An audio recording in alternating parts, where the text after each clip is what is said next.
Cheers and welcome to Americans Learn. My name is Lauren and today I am going to be watching a sommelier try 20 red wines under $15.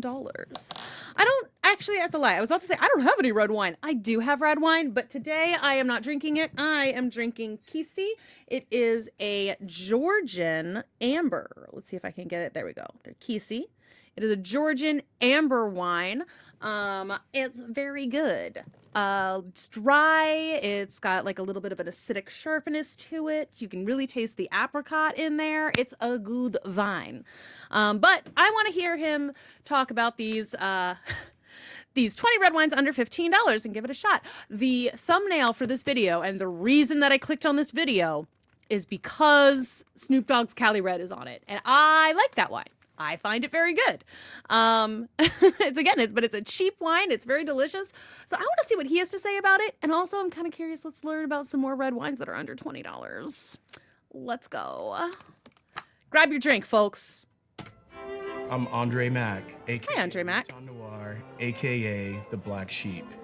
As a sommelier at some of America's finest restaurants, I've selected and poured the world's most elite and expensive wines. But that's not what we're doing here today. A bottle of cheap wine, and there's no one better than picking them out than me. I bet.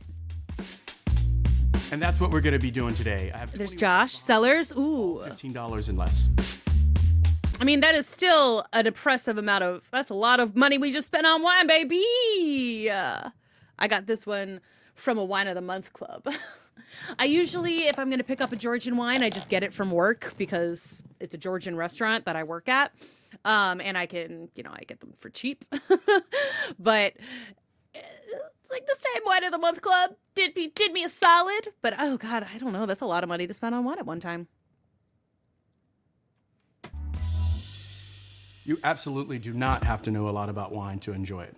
That's true. For me, I think wine tasting notes or I'm like, based on some of the things that I've seen in this background, I'll be very curious to see like which ones have I worked at restaurants that we had before. So like that little guy with the lion, it's like, ooh, I remember that one from a restaurant I worked at that I saw. Like I think I saw a Chateau Saint Michel that was like, some of these that's like I might know.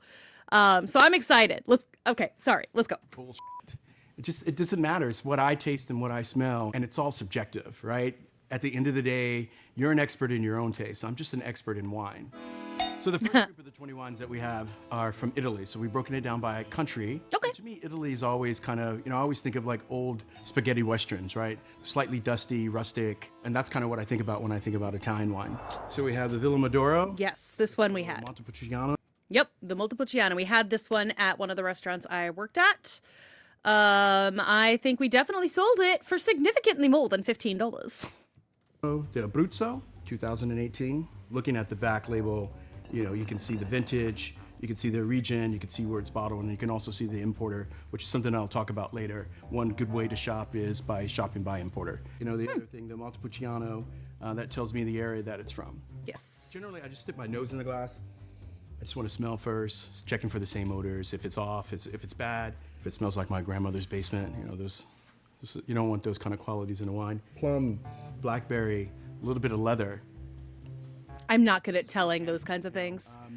Honestly, like at work, this is a trick that if you're a customer at work and I've told you this, sorry.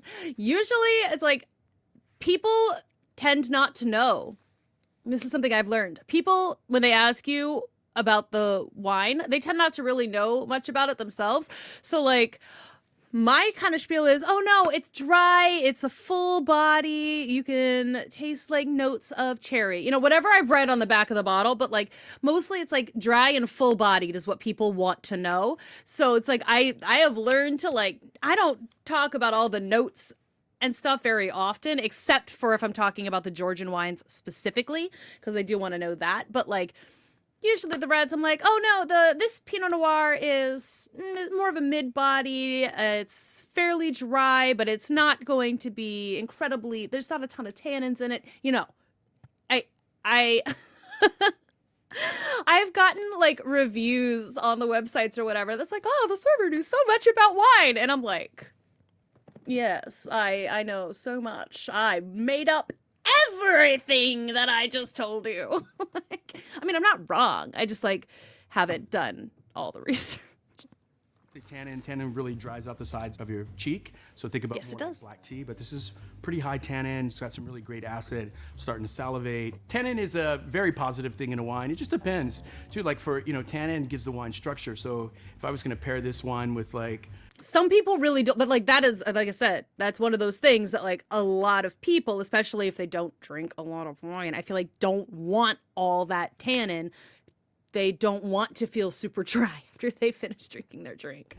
beef stew or something that was rich in that way, or steak, you need tannin to help break down the protein. So this wine, even though It does help, but like, I feel like it has longevity. This would be a big thumbs up emoji. Interesting. Just like maybe We did not sell a lot of that taste in a wine. at the It's not restaurant that we necessarily what you had that taste worked in at the it. wine. And so That wasn't a sentence. We did not sell a lot of that wine at the restaurant I worked at that sold it. That was a full sentence. Thank you. I decided that maybe using emojis would be the best way to be able to communicate what I really think about this wine. This is a little Toscana. We had this at a restaurant I worked at too a long time ago. Holy shit. Dude, I worked at a restaurant that had the Ali Toscana when I worked in Baltimore. That was a long time ago. Oh my God. It was like 9 years ago when I worked at that place. And I worked there for 2 years, like 8, 9 years ago, like 9, 10 years ago. That's all. Haven't thought about it since then. This is the Donna Laura Ali, and this is from Tuscany. Generally, when you have anything labeled from Toscana is a region. This wine sold well. The indigenous grape is called Sangiovese. Generally, when it's labeled just Toscana, it's a blend of Sangiovese and what they call some of the noble grapes from France, either cool. Cabernet Sauvignon or Merlot. If you're really into the noble grapes, Cabernet and Merlot, this is probably not a great place to start because this is going to be predominantly more Sangiovese, which is just going to just add a little bit more vibrancy to it. Like it's the life of the party. It's electric, it's acid, and a little bit more of those tannins. First thing is always I want to put my nose in the glass as far as I can. I got a big nose, so I just want to fill up. And I want to exhale through my mouth, so I want to open up my olfactory senses. So 80% of taste is actually through smell. I like that he's explaining what he's doing. Really great acidity. I'm already starting to salivate. So we already know that the wine is high in acid. I'm going to be talking a lot about acid. Acid. We also sold that for a lot more than $15. Crisp Tower Tart. An amplifier. The reason why you put salt on food, lemon on seafood, is really to amplify the flavors. This wine over-delivers for the price. I would pay double the price for this wine. We sold it for double the price. I think we sold this for, I think we sold this one for like $45 or something if you wanted to buy a bottle at the place I worked. Cowboy hat, electric bolt, and a strawberry. Aw, cute. Franco Serrera. This is Barbera d'Asti 2018. $12? Barbera, located right in the heart of Piedmonte, a great region for great wines, best known for the king of all wines, Barolo. But generally, if you ask what the local people drink on an everyday basis, it's this wine right Oh, here, Barbera. cool. I'm swirling just to kind of aerate the wine, blow off any off odors or anything like that. Actually, if we're on it and we're talking about glassware, it's called stemware for a reason. Has a stem on it if you want to get technical. This is actually so your hands or anything don't warm or change the temperature of wine. This is fruity, juicy, ripe. There is a little bit of tannins, pretty decent acid, not high off the charts of what I would normally like, but that's due to the grape. Barbera is not a real high acid grape. This is quintessential Barbera d'Asti. Anybody and everybody should enjoy this one. Okay, This should be cool. your go-to wine. This is your Tuesday night wine, pizza, hot dog. This is just great living, fun kind of wine. What's the smiley face with the stars in it? Yeah. So next up, we got a couple of wines from Australia. Oh, dang. Okay. The Well, Shiraz. elusive Yellowtail. I'd have to say that I haven't had this wine in, say, when did I turn 40? About 35 years. Oh God, I don't really like yellowtail wines. They tend to run. I mean, at least the ones I've tried have run a little sweet for me, and I'm just like, it's not really my favorite vineyard in general. Yellowtail. So already when I'm looking at the color, it looks a little too bright, a little too polished. I always look at the color of wine. First and foremost, I wanted to see if it's free and clear of any debris. You don't want to make sure there's no sea monkeys or anything floating around. But this is pretty clear. You can see through it. There is a little bit of anise, some blackberry, boysenberry. It smells like Not a huge fan of anise either. Yes. Ugh. I mean, okay. It has like this sweetness, this roundness that it doesn't feel natural. Even the color doesn't look natural. Probably has, color added to it, Mega Purple 13 and stuff like that, which you're allowed to add to wine. Yep. But again, like you just said, sweetness. I'm like, that's the thing that I associate with Yellowtail is how sweet it is. And I just have never been a big fan. Yellowtail was the largest producer of Australian wine that was exported. I would also say that it was probably one of the big reasons why wine became, America's beverage of choice. Really? Beer. And I have to tell you that a big reason for that was stuff like Yellowtail. But I don't know. This is... I think I agree with him. We have from Australia. This is I'm with him. And this is Cabernet Sauvignon. You know what? I will say people at the time didn't know any better, right? Like they tried some of this like wine and it was less harsh than the beers. I mean, dude, in 86, whenever the Chicago World's Fair happened, that's when Pabst Blue Ribbon got its Blue Ribbon label. Like people thought that was good. Just that people didn't know what they were talking about. That's all. Generally speaking, as a grape as a whole is one of the noble grapes from France. It is a thick-skinned grape. It is the son or the offspring of Sauvignon Blanc and Cabernet Franc. Produces big style wines, burly wines, broad shoulders, rich style wines, especially when they come from warm places, which Australia is. Stelvin enclosure, as this is called, affectionately known as just a screw cap, was associated with wine for a very long time. Yes, it was. But for me, and it's changed, right? Screw caps are, like I said, there's really about just getting the party started, right? Like you don't need one of these. You don't need one of these. I do have this on with me right now because I just did a video talking about Georgian wines and I had to open my bottle of Kisi for it. So I was like, but I got my wine key. Got my wine key with me. We've got like 15 wine keys, but that's at least in part because 2 of us are servers who live in this house. You could just do this and we're ready to go. And in wine speak, that's called it. The wine is accessibility. Also, they've started to even more expensive wines make with the screw cap because again, people talk about wines getting corked and stuff. So it's like this, it prevents some oxidization. It prevents things from becoming, old faster. It just, it lets you save things a little bit more and be a little bit more certain that the wine you're having is fresh and good and not going to taste bad. Find out. Oh man, this is like boysenberry. I smell a little bit of lead. Pencil shavings, raspberry, currant is another one. Wow, man, that is a big fruit bomb. This is a barbecue wine, big ribs from Morgan. I wouldn't want to put something that smells like school really rich and layered in my mouth. This is an awesome wine for $15. Good to know, but a smiley face with the sunglasses. Cool. Yeah. Next up, we have a few wines from Spain, some Tempranillo. All right, so we have Orcavio. This is a Tempranillo. I do love Spain, but the last time I was there, basically all we drank was rosé. It's more like Barbera. It's juicy, it's fun, it's an everyday drinking wine, but a little bit different in its profile, but it fills the same void, but from Spain. So I'm looking at the color here. It's a little bit darker. The wine does have some age on it. As a wine starts to age, color starts to fall from it. So it has a little bit more brickish color. It's not as bright. That would just tell me that it's a little bit older. And I think the first thing off the back I get is like this rich kind of leather, like brand new leather, like sitting in a big leather sofa. For someone who doesn't want to drink the leather, right? Why are you attracted to that?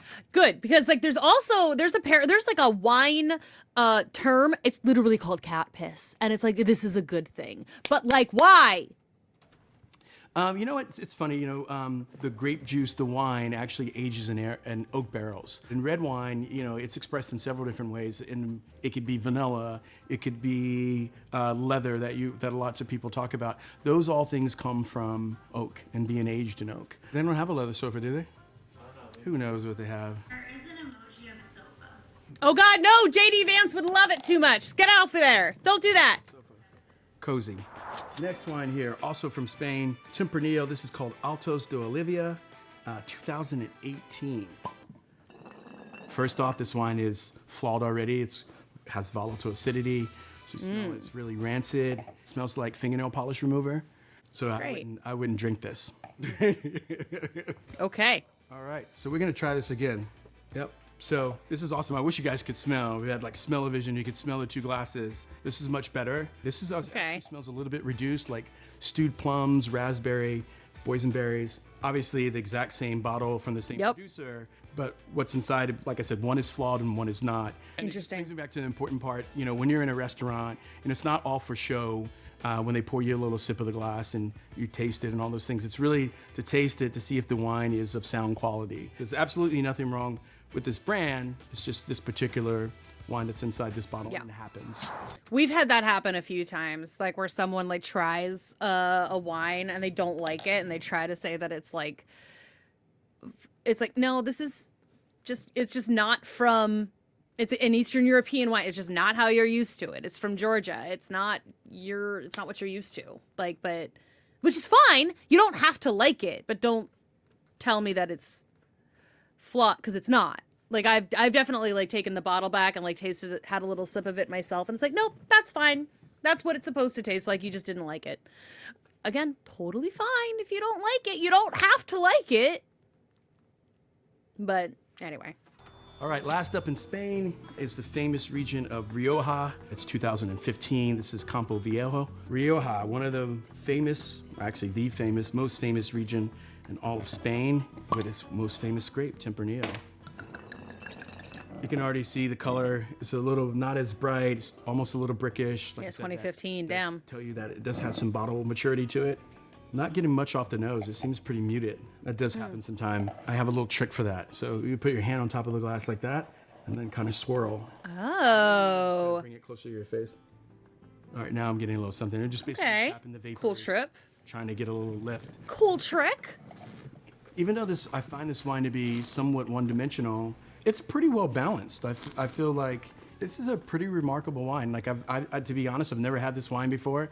I think I've heard of the brand every now and then. I've definitely heard of Campo Viejo. I don't recognize the label, but I'm pretty certain that I've worked at a place that had Campo Viejo. I just can't quite recall if the label has changed. You know, I'm pretty surprised by this wine. This is pretty solid. And I would also say that this wine probably tastes like it could be $20 to $25. Emoji. Ooh. Of justice.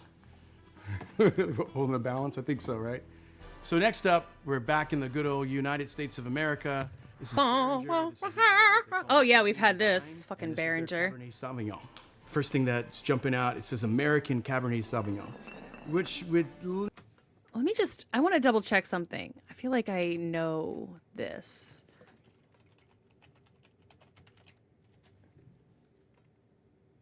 Napa Valley. Okay. That's what I thought. That's not what I wanted to be.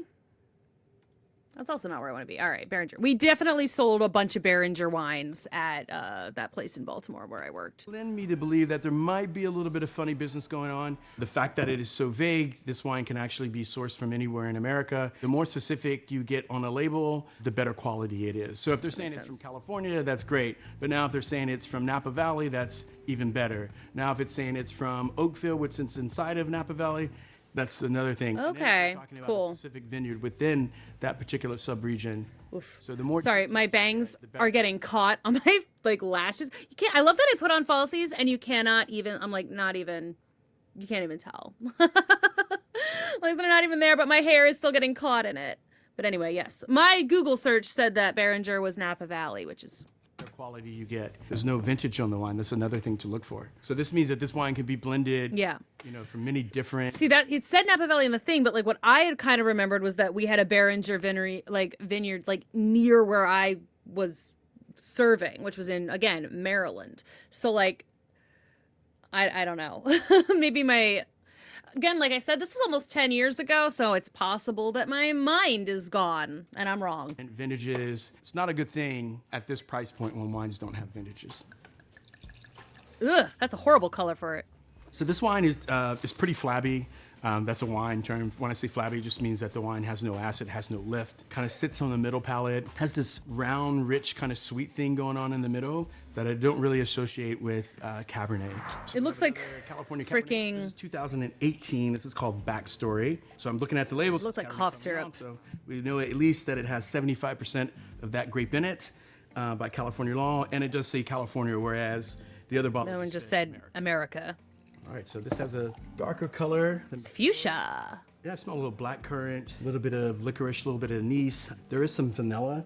Smells artificial. Doesn't feel like it's what, it's the abundance of it, so it doesn't feel like it comes naturally from oak. So maybe it's added. It's green, it's vegetal, all qualities that I wouldn't associate with California Cabernet. This is a hard pass. Another California Cabernet. This is actually from Paso Robles. This is called Chop Shop. This is 2018. If you see any wines from Santa Barbara, from Paso Robles, I would generally start there. They have lower cost of entry just because the land is Oh, cheaper. good to know. Look at the color. The color is dark, richer, just has more hue to it. It's starting to get those signs of currant, raspberry, graphite. Now this wine has some vanilla as well, but it's not in the same, it doesn't seem artificial as some of the previous wines that we had. This smells amazing. This is a pretty well balanced wine, but at that price point, I'm just wishing that it would be a little bit more giving. Seems a little shut down. Let's do a meat cleaver. I don't know, do they even have a meat cleaver? Probably. Next up is Joseph This. Carr. Oh, Josh Joseph. Seller's Okay, yeah. Cabernet Sauvignon. This Josh is the Sellers. Craftsman's collection. This is vintage 2018. All right. Already, I'm just looking at the color, man. We had a Josh. I don't think we had the Cab Sav from Josh. I think we had a Pinot Noir or something from them. Like we definitely had a Josh Sellers wine, but I don't think it was a Cab. too ruby, too dark. It looks like it should be port, but it's not. It's this ripe bubblegum. This is the same stuff. It has like this. Yeah. This thing to it. No. I can't get past it. Fair. All right, so Again, I've never been a huge fan of the Josh Sellers wines either. I usually don't buy them for myself. It's one of those that like I can never quite. It's like, do I like it? I don't think so, and I just because I just don't ever end up buying it. I've had a Francis Coppola before, but I don't remember what it was. we have a little bit of Merlot here from the Francis Ford Coppola Diamond Collection. This is 2017 Merlot. Fancy. I know there was a lot of talk about not liking Merlot. I like Merlot. This color looks great. Oh, wow. It smells pretty good. It's too sweet. I mean, you could pour this over ice cream. This is from California, so it's warm there, so it's gonna be ripe. So it's gonna have like this ripe fruit, which a lot of people perceive as residual sugar, but this is just outright sweet. The words you want to drink are probably from ripe bank Bordeaux, and they actually don't say Merlot on the label. Is there a catfish emoji? Can we put a catfish? Can we have somebody make a catfish and put it somewhere around there? Tricked us. No fair. At least in California, we have 19 crimes. This is called Cali Red. Yeah. Snoop Dogg on it. Look Yeah, it does. at la da da da da. The cork also has Snoop Dogg on it. It's got a message on the cork. Oh, look at that. It's got Snoop on there. Yes, it does. I really hope he likes It's it. interesting. If you look at the bottle, it's like this matte black kind of finish. This is generally what you find, what they would probably call frosted. And generally you would think that it's frosted or coated to help protect it, right, for longevity against the sun. I don't know if anybody's aging 19 crimes, but we'll see. 19 crimes. Let's hope this is not the 20th. Aha. Get a little, it's a little bit of, This is the one I care the most about. I like this wine. I really want him to like this wine. I want to be validated in my appreciation for this particular cheap-ass red. sulfur. This is like a hair salon action going on here. It's got pretty decent color. It does vacillate into this kind of weird kind of like purple color that doesn't really exist in grapes. Cupcakes. Let's put some cupcakes on it. So next up is Argentina. That he did not cupcakes. I feel like that's a good thing. I don't find this wine particularly sweet. There's a hint of sweetness to it, I think, but like I don't think it's a very sweet wine. He did not. I'm going to assume cupcakes is good. Famous Malbec. We have the Adelante. This is from Mendoza. That's a good place. So Mendoza is a good place for Malbec. So I'm excited to try this. I've seen that wine, but I have not tried Think it. about Malbec, very dark, ruby purple kind of color. It doesn't have that hue that makes me think that it's, got some chemical in it or something, or a mega purple 13. Oh, wow. This smells raspberry, tobacco, smoke. pretty earthy. This wine kind of catches me off guard. I was expecting something to be a little bit more rustic. This is pretty refined. I think a lot of Cabernet drinkers kind of migrate over to Malbec just because it doesn't have as long a finish. So it's better with food in some ways. If you take a sip of wine, swallow, and now you just kind of want to mentally count how long do you still have the taste in your mouth. This is a pretty long finish. I'm still tasting the wine now, but it's not like Cabernet, which would last probably into the next sip, depending on how fast you're drinking. But that is a sign of quality. But also in Malbec, you're looking for, you know, a wine that's full with tannins, right? So we talked about the drying out of the inside of the mouth. Generally moderate alcohol, raspberry, blackberries, licorice, and it definitely is going to have a little bit of earthy component to it. I'm kind of speechless. This wine is great. Let's do cool. Mushroom emoji for earthiness, cigarette smoke for smoke. There's some tobacco in the wine, and let's do it what do they call that? A flexing muscle emoji. All right, so next up, Colony Les Libres. Right, I think I got that right. And this is 2019. Look at that color. Colonia It's dark, Les it's rich. Kind of almost looks Libres. thick when I was pouring it. There's a little bit of sulfur. I get like some vegetation, like cherry tomatoes, interesting. graphite, raspberry, blackberries, kind of like a fruit cocktail of sorts of berries. This is a blueberry pie. The fact that this wine is $9 is really... That's crazy. Kind of taken back. I'm just like stupified. Like, what do you mean? This wine That's crazy. Wine is amazing for $9. Okay. $15 for $20. This is the hidden gem. Emojis. Starstruck. I mean, is that one? I don't know. You already did that one. All right, so now we're on to France. So this is one of my favorite regions. This is from the Côte de Rhône. This is Rhône wines. Think Grenache, Syrah, Mourvedre. And this is kind of like the standard bearer. And this is 2019 La Garrigue.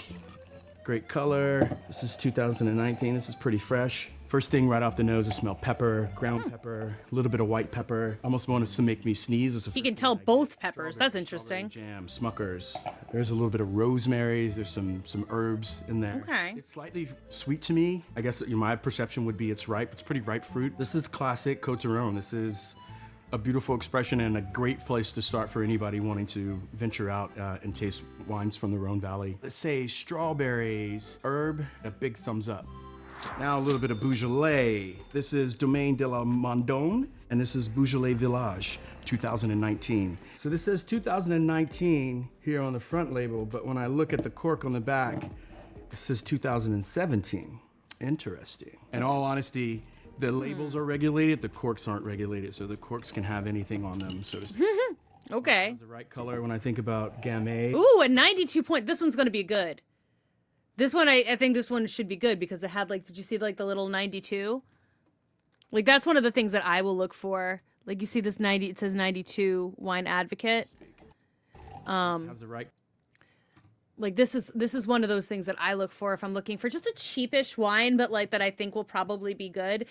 If you've got this 90, 91, 92, any of those that means that it's at least high quality. Like people who know what they're talking about like it. And it's cheap. So that's a shorthand for if you're not sure what to get, look for one with a label like that. Color when I think about Gamay. Oh, so a little bit of cherry blossoms. You know, I get this funny thing with Beaujolais. It's like I actually smell bananas, right? It's like this thing of like fresh banana being peeled. Man, that is a perfect wine. That is amazing. See? Good job, BA, on the temperature. The temperature said, is 92 points. I mean, this gets double thumbs up. You know, this could easily sell for 30 or 40.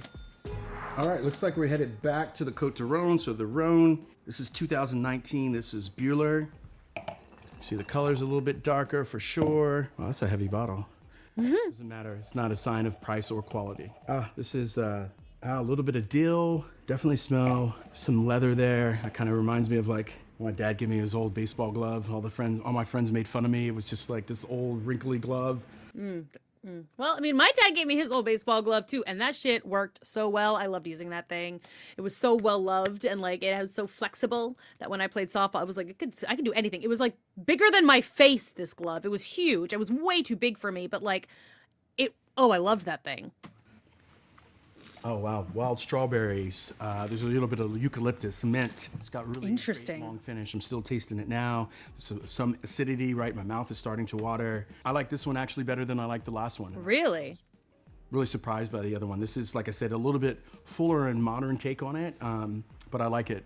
So my advice to all of you is make sure you go to your wine shop, your local shop, and ask for wines from the Côte d'Rhône. Emoji, maybe a baseball and a glove, so a little catcher's mitt. I remember that reminds me of leather, a little bit of graphite, so a pencil, and the fire emoji.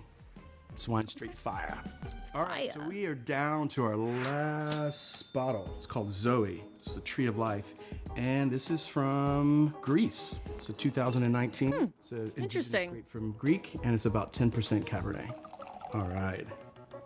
I've never had a red from Greece. I've had a couple of whites, and my take on them has been kind of split. Like, we had one that just kind of was fine. Like, it didn't taste like anything. It was really, really boring. And then we had one a little bit later that was actually really good, that we really liked. And then I don't think recently we've gotten any in from Greece.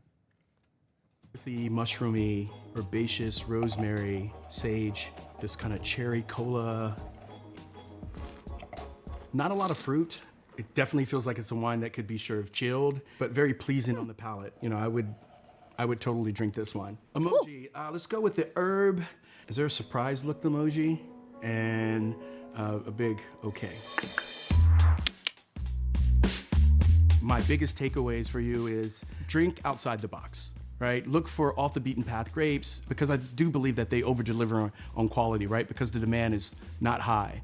Shopping by label, it's a landmine. Like, you're better off building some type of relationship with your local wine shop where you can build trust. I know that all of our tastes are different, but for me, when I think about a sound and quality wine, it was always about balance. I really would encourage people to embrace that philosophy when drinking wine. All right, so that's it. That's a wrap. Let's all go home and drink more wine. Easy, easy. $15 wine. No, I'm just with you. No, that is not true. All right, that was great. Okay, so if y'all want to see the white wine version of that, go ahead and let me know in the comments below. I'd be more than happy to watch him talk about wine more and drink more wine with this man. Like I said, I was drinking a Georgian white for this particular one. Well, Georgian amber wine for this particular video.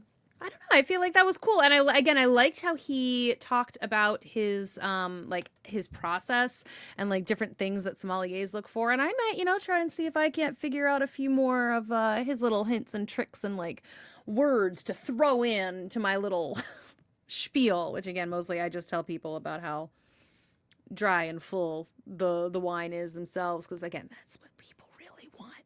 That's what they want to know at their restaurant most of the time, is like the overarching like taste and feel of the wine. But anyway, thanks so much for watching. Like I said, if you want to see more stuff like this, make sure you hit that like button, subscribe to the channel. I'm giving him a little like because I liked the video. And I will see you all in the next one.